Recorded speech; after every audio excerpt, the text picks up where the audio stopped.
کہ ایک بادشاہ تھا، وہ سمندری سفر میں روانہ ہوا تو ایک غلام اس کے ساتھ بیٹھا. تو جب وہ کشتی ڈولتی تھی، ہچکولے کھاتی تھی، تو وہ چیخے مارتا تھا. تو کشتی والوں کا سکون برباد ہو گیا. ایک دانا شخص تھا، اس نے کہا بادشاہ اگر آپ اجازت دیں تو میں اس کو چپ کرواؤں. اس نے کہا یہ تو کمال مہربانی ہوگی. تو اس نے دو نوجوانوں کو کہا کہ اس کو ذرا ہاتھوں سے پاؤں سے پکڑ کر کے پانی میں غوطے دو. تو اس کو پانی میں پھینکا، جب وہ ڈوبنے لگا نکالا اور کشتی میں بٹھایا.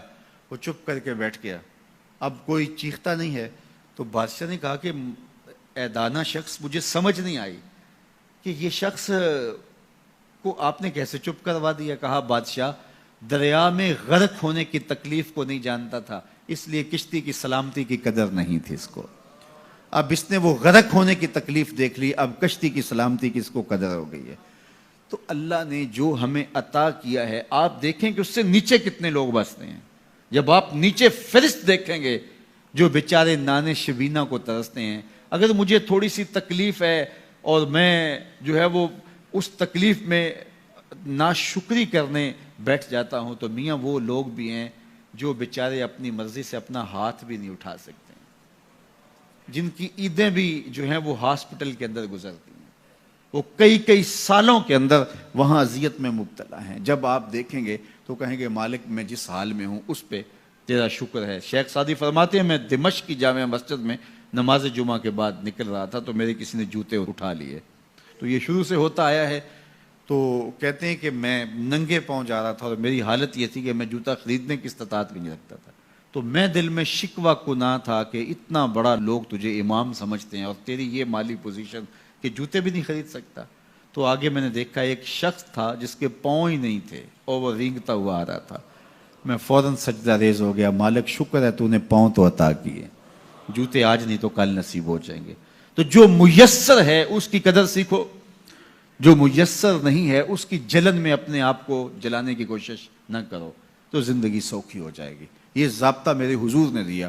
انظروا الی من هو اسفل منکم، اپنے نیچے دیکھنے کی عادت ڈالو، تم سکھی ہو جاؤ گے، تم پریشان نہیں ہوگے. لیکن اگر شوق ہو تمہیں اوپر دیکھنے کا تو فرمایا پھر دین میں جو اپنے سے اوپر ہیں ان کو دیکھو. کہ میں تو یار صرف 5 پڑھتا ہوں، یہ تہجد بھی پڑھتا ہے. میں تو صرف رمضان کے فرض روزے رکھتا ہوں اور یہ ہر ماہ نفلی بھی رکھتا ہے. میں تو صرف زکوٰۃ دیتا ہوں، یہ صدقات و خیرات بھی کثرت سے کرتا ہے. یہ لوگوں کے کام بھی آتا ہے، دکھیوں کی مدد بھی کرتا ہے. تو پھر ان کو دیکھو گے تو پھر تمہارے عمل میں قوت پیدا ہوگی.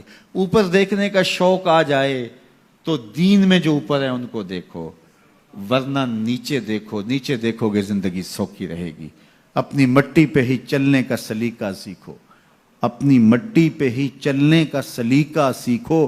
سنگ مرمر پہ چلو گے تو پھسل جاؤ گے. تو زندگی سوکھی کرنے کا طریقہ یہ ہے کہ اپنے نیچے دیکھو اور اللہ کا شکر ادا کرو. تو پھر سنو، میں تو کہتا ہوتا ہوں یہ ٹینشن فری حدیث ہے. سید علی المرتضیٰ فرماتے ہیں حضور نے فرمایا جو اللہ کے دیے گئے تھوڑے رزق پہ راضی ہو گیا، اللہ اس کے تھوڑے عملوں پہ راضی ہو جائے گا. زندگی سوکھی کر دیتی ہے یہ حدیث پاک. تو جو اللہ نے دیا مالک تیرا شکر ہے. یہ تھوڑا کرم ہے کہ تو نے ہمیں انسان بنایا ہے، ہمیں فہم و ادراک کی دولتیں دی ہیں، ہمیں شعور اور خرد عطا کیے ہیں. کتنی مخلوقات ہیں جو سارا دن شدت کی گرمی میں بوجھ اٹھاتی ہیں اور چارہ جا کے جو ہے وہ باہر سے لے رہی ہوتی ہیں. وہ بھی تو تیری مخلوقات ہیں. تو نے ہمیں انسان بنایا، انسانوں کے گھر میں پیدا کیا. اور میں اور آپ تو اس کا شکر ادا نہیں کر سکتے کہ ہمیں اللہ نے محمد عربی کا غلام بنایا ہے، حضور کا امتی بنایا ہے. میری خوش قسمتی میں تیرا امتی، یہ میرا مقدر ہے، یہ آپ کا مقدر ہے. جس کے لیے نبی آرزویں کرتے رہے، تمنائیں کرتے رہے، لوگ راہیں تکتے رہے، منتظر رہے، صدیوں انتظار کرتے رہے، لیکن ہم نے کوئی انتظار نہیں کیا. آنکھ کھولی، ہمارے والد صاحب مسجد سے مولوی صاحب کو بلا لائے. انہوں نے کان میں آ کے اذان دیتے ہوئے کہا مبارک ہو تو حضور کا غلام بن کے آیا. شاہوں سے ملا ہے نہ تونگر سے ملا ہے، اللہ کا عرفان اسی در سے ملا ہے. اوروں کو ملا ہے تو مقدر سے ملا ہے، مجھ کو تو مقدر بھی تیرے در سے ملا ہے. یہ میری اور آپ کی خوش بختی. تو جتنا بھی شکر ادا کریں تھوڑا، تو لوگوں کے کام آئیں، لوگوں کے لیے جو ہے وہ خیر کی چابی بنے اور شر کا تالا بنے.